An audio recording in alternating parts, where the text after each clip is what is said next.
Hello everyone, welcome to Law Prep Tutorial. आज हम एक बहुत ही इंपॉर्टेंट टॉपिक करने वाले हैं जिसके एग्जाम में आने के भी काफी अच्छे अच्छे चांसेस इस बार बन सकते हैं। टॉपिक का नाम है इंडिया एंड यूएई के रिलेशनशिप। आज की क्लास में हम लोग पढ़ने वाले हैं कि आपका हिस्ट्री ऑफ रिलेशंस, कि हमारे रिश्ते ओवर द ईयर्स कैसे रहे, importance of UAE for India, और अभी जो हमारा ट्रेड पैक्ट 2022 में हुआ था उसके बाद से लेकर अब तक का हमारा जो गोल्डन टाइम है वो कैसा रहा। अभी अभी डिफेंस पैक्ट हुआ है 2026 का, तो वो भी इंपॉर्टेंट रहेगा। और क्या ये एक रिटेलिएशन है पाकिस्तान एंड सऊदी के आपस में रिलेशनशिप का। And then we will discuss about I2U2 and GCC also. तो अगर आप किसी भी एग्जामिनेशन के लिए प्रिपेयर कर रहे हैं जहां पर इंटरनेशनल रिलेशंस बहुत इंपॉर्टेंट रहेगा, सबसे पहले क्लैट, यूपीएससी, एलेट, ये सारे एग्जामिनेशंस ऐसे हैं जहां पर आपके लिए काफी रेलेवेंट बन सकती है आज की क्लास। तो आज की क्लास हम लोग शुरुआत करते हैं बेटा आपका। सबसे पहले हमारे हिस्टोरिकल रिलेशनशिप से हम लोग शुरुआत करेंगे। देखिए, अगर हम इंडिया का मैप देखें तो हमको नजर आता है कि यहाँ पर इंडिया है और इधर यहाँ पर लगभग लगभग आपको यूएई आपका नजर आएगा। थोड़ा सा आपको ब्लर नजर आएगा यहाँ पर, बट ध्यान से देखिए, यहाँ पर इंडिया और यूनाइटेड अरब एमिरेट्स हमारे बायलेटरल रिलेशन एग्जिस्ट करते हैं दोनों के बीच में।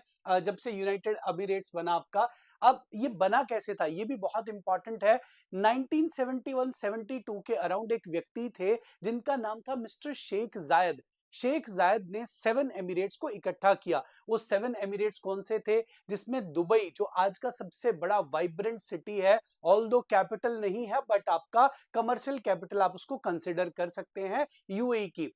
फिर आता है आपका शारजा, जहां पर क्रिकेट बहुत फेमस हुई आपका, जहां पर जब भारत पाकिस्तान के मैचेस जो हैं वो मेजरली शारजा में होते थे। फिर है Ajman, Umm al Quwain, Ras al Khaimah, फुजाइरा।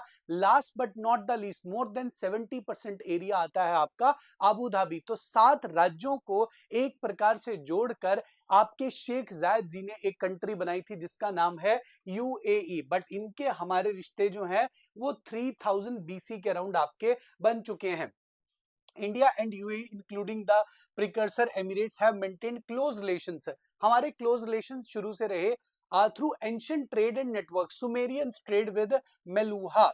अब देखिए, हमारी इंडस वैली सिविलाइजेशन थी। हम सबको पता है 7 नदियों का देश बना था भारत। चनाब, झेलम, इंडस, रावी, ब्यास, सतलुज, सरस्वती, सातों नदियों के इन एंड अराउंड ये वाला जो पर्टिकुलर हिस्सा है ये थी इंडस वैली सिविलाइजेशन। और यहां से आपका सीधा रिश्ता जो था वो यूएई के साथ, हमारा ट्रेड यहाँ पे था। हम सबको पता होना चाहिए कि लोथल नाम का एक डॉकयार्ड भी यहाँ पर प्रेजेंट था। मेरीन रूट्स हमारे थे।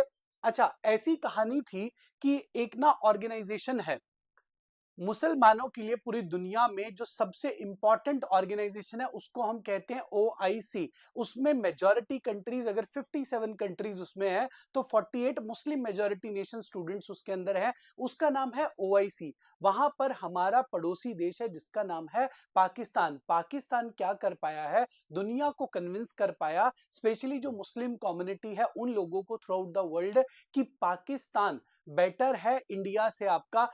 ऑल्दो पाकिस्तान से भी ज्यादा मुस्लिम हमारे हिंदुस्तान के अंदर है, बट वो लोग कन्विंस करने में सक्सेसफुल रहे। और जब वो ऑर्गेनाइजेशन बनी तो भारत उसका पार्ट भी नहीं बना। पोस्ट 1971 में तो इंडिया ने पाकिस्तान के 2 टुकड़े कर दिए। India UA relation strengthened politically, economically and culturally. क्यों? क्योंकि 1971-72 में ही हमने बांग्लादेश को अलग कर दिया और यहां पर यूएई बन के आपका तैयार हुआ। यूएई की ग्रोथ के अंदर भारत ने बहुत सारी इनपुट डाली थ्रू वर्कफोर्स। आपके ब्लू कॉलर जॉब्स के बहुत सारे लोग जो थे वो यूएई गए, उन लोगों ने अपना घर भी बनाया, एंड अलोंग विद इट उन लोगों ने वहां जाके बहुत सारी मेहनत करी, जिससे आज का दुबई आपको आज जैसा दिखता है। अभी के लिए हम लोग इंटरनेशनल ऑर्गेनाइजेशंस का पार्ट है, वो अभी हम लोग डिस्कस करेंगे इसके अंदर। चलिए, इंडिया यूएई का आज का रिलेशनशिप, अभी के लिए हम प्रेजेंटली अगर हम देखें यूएई का मैप, यहाँ पे बहुत क्लैरिटी से आपको नजर आ रहा होगा। अगर आप ध्यान से देखें दुबई को, देखिए दुबई बिल्कुल सबसे छोटा है। इनफैक्ट ये ज्यादातर हिस्सा जो बचा हुआ है ना, ये सारा का सारा है आपका अबू धाबी। यहाँ पर है हमको दुबई दिखा, अजमन दिखा, रसल खैमा दिखा, फुजाइरा दिखा, काइबा दिखा। आपके सारी की सारी जगह यहाँ पर अवेलेबल है। और बट पूरी दुनिया के अंदर सबसे फेमस जो जगह है वो आपका दुबई रहा। Dubai is not even the capital but one of the Emirates. ये एक एमिरेट्स में से एक है, ठीक है, 7 एमिरेट्स में से एक है। पढ़ते हैं इसको, बहुत इंपॉर्टेंट ये क्लास रहने वाली है। India UAE relations have matured into premier strategic partnership, मतलब कि अब हम बिल्कुल लेन देन वाले नहीं है, प्रीमियम स्ट्रेटेजिक, बहुत अच्छी दोस्ती हमारी आपस में हो चुकी है with bilateral trade crossing 100 billion. अभी हमारा टारगेट 2027 तक का था इसका, $100 बिलियन का, बट 2024-25 में ही दोनों देशों का नेट व्यापार 100 बिलियन को क्रॉस कर चुका है। और अब अगला टारगेट क्या है आपका, $200 बिलियन बाय 2032। ऐसा पॉसिबल भी हो पाएगा, रीजन बीइंग बांग्लादेश जो है, जो चीजें एक्सपोर्ट करता था इस देश के साथ, मतलब बांग्लादेश बेसिकली कपड़ा एक्सपोर्ट करता था और उस कपड़े की मार्केट को इंडिया टैप कर चुका है। इवन लेदर की मार्केट को भी इंडिया टैप कर चुका है। और यहां पर इस देश ने हमको कहा कि हम आपके साथ एक अग्रीमेंट साइन कर लेते हैं जिसका नाम है सेपा। सेपा होता है कॉम्प्रिहेंसिव इकोनॉमिक पार्टनरशिप अग्रीमेंट, यानी कि अब भारत से आप कोई भी सामान ले जाकर बेच सकते हो यूएई के अंदर। आपको पता है there is a 0% tax, not even GST, nothing. तो आपको सिर्फ और सिर्फ अगर ट्रांसपोर्टेशन कॉस्ट है आपका और वहां पर चीज 2-3 गुना महंगी भी आपकी बिकेगी, तो ये भारत के व्यापारियों के लिए भी एक गोल्डन अपॉर्चुनिटी बन के सामने निकल कर आया और बांग्लादेश को यहाँ पर थोड़ा सा लॉस होता हुआ नजर आता है। UAE has emerged India's third largest trading partner. Bharat के अंदर यूएसए और चाइना नंबर 1 नंबर 2 फ्लोट करते रहते हैं, बट नंबर 3 पे यूएई है। अब आप सोचिए, यूएस चाइना की पॉपुलेशन बहुत है, कंजम्पशन पावर भी बहुत है वहां पर, और चाइना तो एक्सपोर्ट कंटिन्यूअसली करता जाएगा, बट यूएई के साथ भारत का स्ट्रेटेजिक रिलेशनशिप जो है उसकी वजह से हम यहां तक पहुंच पाए हैं। एंड अ की सोर्स ऑफ एफडीआई, ये भारत में पैसा डालते हैं। यूएई के पास पैसा है, हमारे पास पीपल हैं, तो ये पी और पी का रिलेशनशिप जो है ना, जहां पर भी लेबर इंटेंसिव काम होगा ना, तो ये लोग भारत के अंदर इन्वेस्टमेंट कर देंगे। लेबर इंटेंसिव कामों के लिए ये हमारे ऊपर निर्भर है, क्योंकि सबसे सस्ती चीप लेबर हम लोग इनको प्रोवाइड करा सकते हैं। फिर अगर हम लोग देखें, अब ये move beyond oil through a 10-year LNG pact. अब तक का ये सबसे इंपॉर्टेंट है, लिक्विफाइड नेचुरल गैस हम लोग लेने वाले हैं एडीएनओसी से, Abu Dhabi national oil company. इसको अगली स्लाइड्स में भी लिखा हुआ है कहीं पे, वो मैं आपको बताऊंगा। दुबई की, सॉरी, आबू धाबी की सबसे बड़ी ऑयल कंपनी से हम लोग लिक्विफाइड नेचुरल गैस खरीदेंगे। अब बदले में ये भी कुछ करेंगे, तो हमारा यूपीआई और इनका आनी, मतलब बेसिकली भारत के यूपीआई को वहां पर हम क्या बोलेंगे, आनी।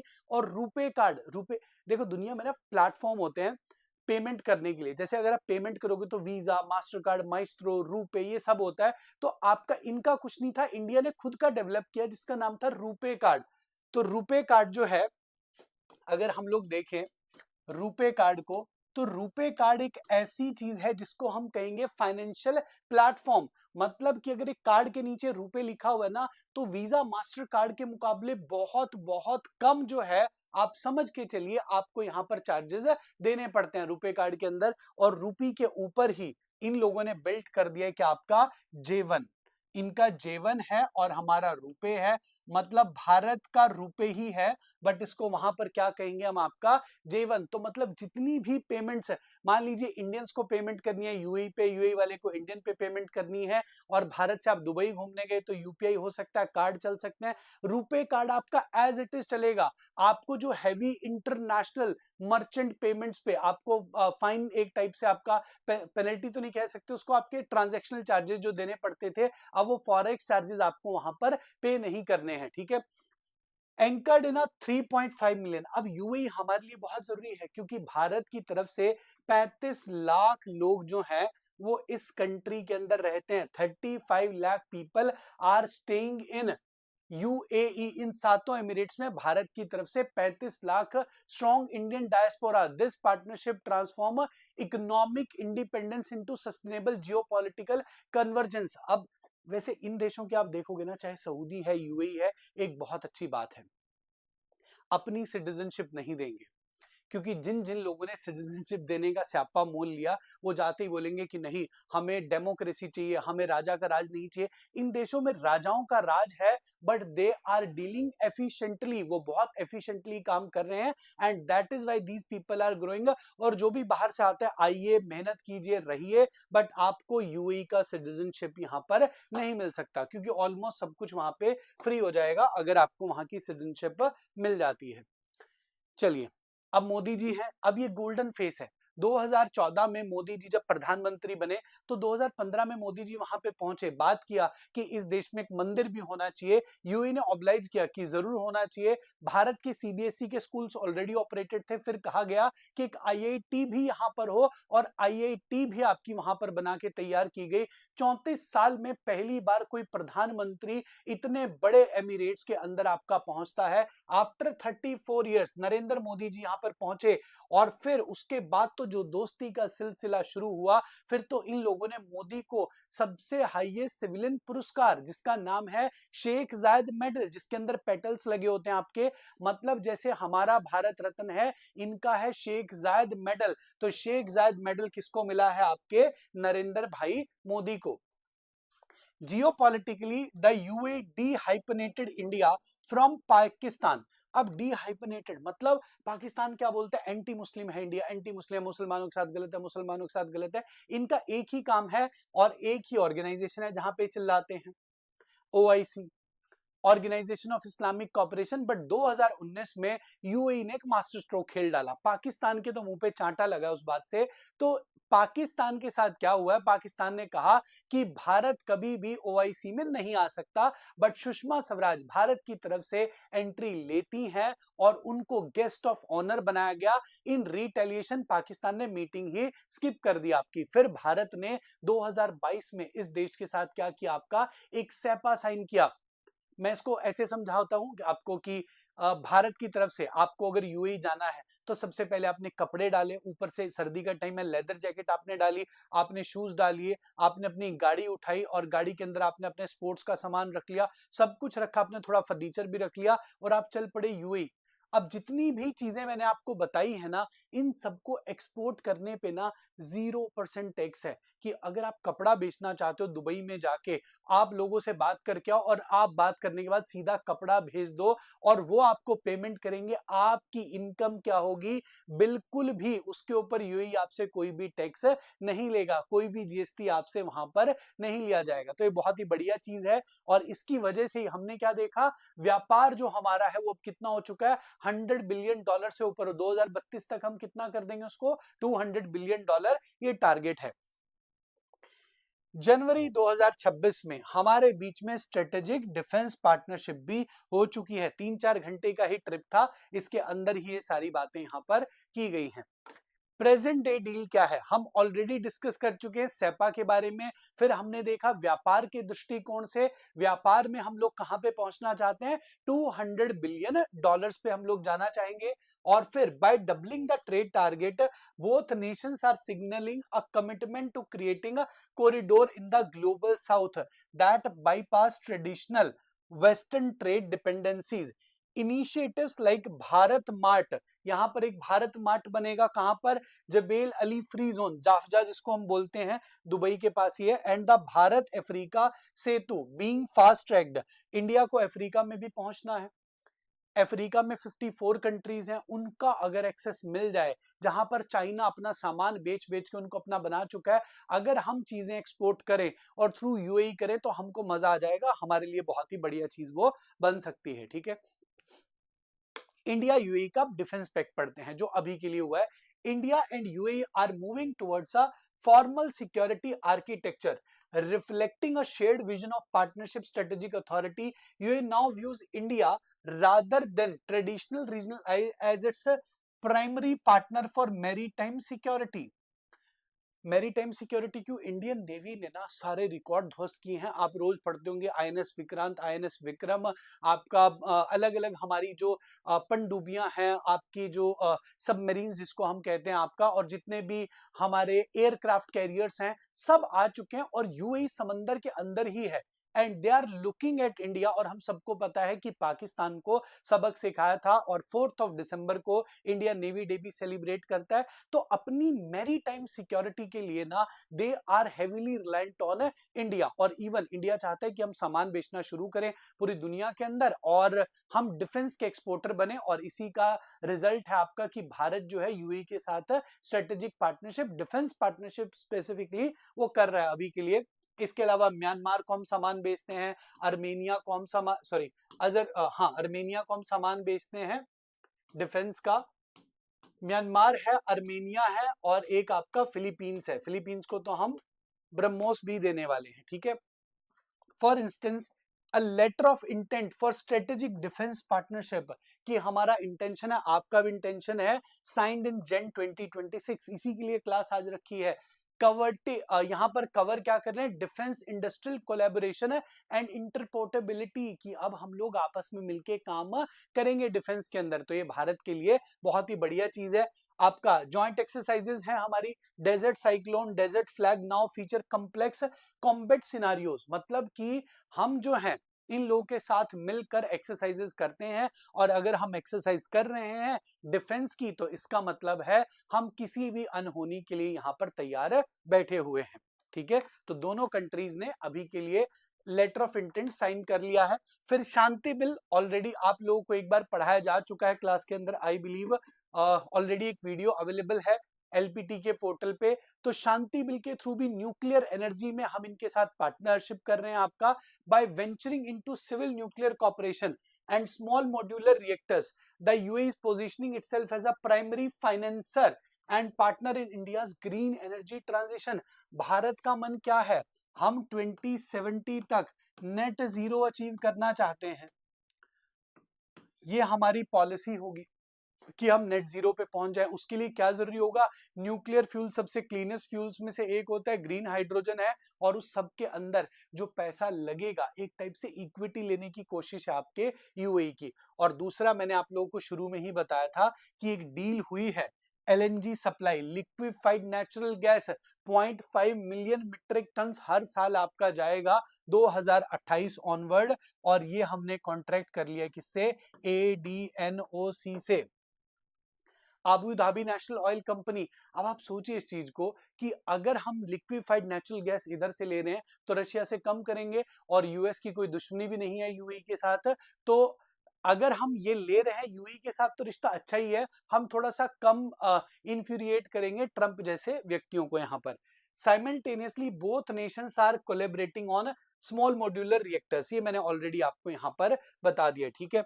अब हमारा ग्रीन हाइड्रोजन से रिलेटेड भी काम चल रहा है हमारे पोर्ट्स के ऊपर। ग्रीन हाइड्रोजन क्या होता है बेटा? ऐसा हाइड्रोजन जो सोर्सेज, जब हम हाइड्रोजन और ऑक्सीजन को पानी में अलग करें तो जो इलेक्ट्रिसिटी पास करके हमने किया वो ग्रीन एनर्जी हो, उसको हम कहते हैं आपका green hydrogen.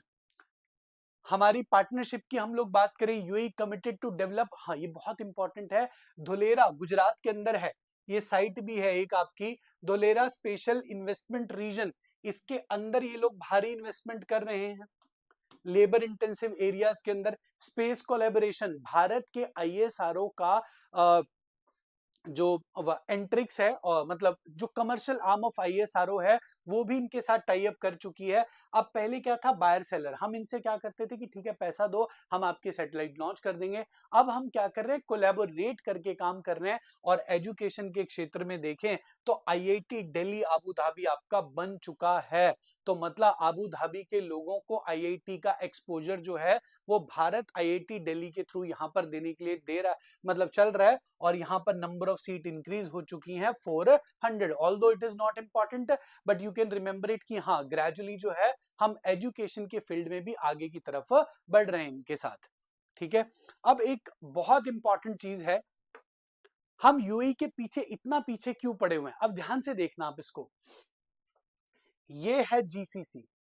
Gulf Cooperation Council. Gulf Cooperation Council क्या है बेटा? ये है आपका यूएई।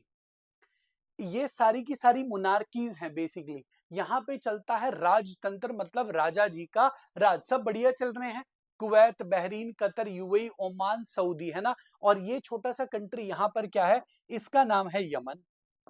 यमन को लेकर दो देश आपस में लड़ते भी रहते हैं, एक सऊदी और एक आपका यूएई। यूएई के लिए सस्ती जो लेबर है, यूएई आपका डिफेंस में आगे नहीं जाना चाहता इतना, बट सऊदी ने क्या किया है, सऊदी ने क्या करके रखा है, सऊदी ने साइन करके रखा है एक पैक्ट, किसके साथ? पाकिस्तान के साथ। नेटो जैसा, कि अगर कोई हम पे अटैक करेगा तो आप पे भी अटैक है। ये एक प्रकार से आप ऐसा समझिए, सऊदी को सस्ती जानों की आवश्यकता है कि वो सामने खड़े होके लड़ सकें। उसके लिए कौन अवेलेबल है यहाँ पर? पाकिस्तान। पहले ये कॉन्ट्रैक्ट लेते थे टेररिज्म का, अब इनको ऑफिशियली मिल चुका है सऊदी अरेबिया की तरफ से। Now let us talk about UAE here. अगर हम यूएई को अच्छा सर्व करें, यूएई के साथ हमने बिजनेस पार्टनरशिप इतनी इंक्रीज कर ली, and these all countries are like minded countries, do we have a great chance, इनमें भी हम लोग एक्सपैंड कर सकते हैं, इनके साथ भी हम व्यापार कर सकते हैं। इसको हम कहते हैं गल्फ कॉपरेशन काउंसिल। ये आपस में ही फ्री ट्रेड अग्रीमेंट करते हैं। एंड अलोंग विद दिस एक और इंपॉर्टेंट चीज है जिसको हम कहते हैं गाफ्टा, greater Arab free trade agreement. आप थोड़ा सा इधर से निकल जाओ, सुएज कैनाल के ऊपर से इजिप्ट वगैरह, ऊपर जाओगे तो इधर नाला आ जाएगा, नाइजीरिया, अल्जीरिया, लीबिया, अंगोला, ये सारी की सारी कंट्रीज जो हैं ये पार्ट हैं गाफ्टा का। तो अगर इंडिया यूएई को इंप्रेस कर सके अच्छी सर्विसेज देकर, तो we can grow a lot. और उसका नाम क्या? और हम एंट्री लेना चाहते हैं कहां पर? सिर्फ और सिर्फ यूएई में नहीं, हमारा टारगेट है यहां पर क्या? आपका GAFTA, greater Arab free trade agreement. I hope आप सब लोगों को यहां तक पूरी क्लास समझ आई होगी। अगर आप और कोई वीडियो चाहते हैं कमेंट सेक्शन में बताइए। आपको वीडियो कैसा लगा वो भी आप प्लीज कमेंट सेक्शन में बताइए। जो जो वीडियोस आप चाहते हैं उनके टाइटल आप डालिए। We will try to come back to you guys. My name is Pankaj Sharma. Thank you so much for having me.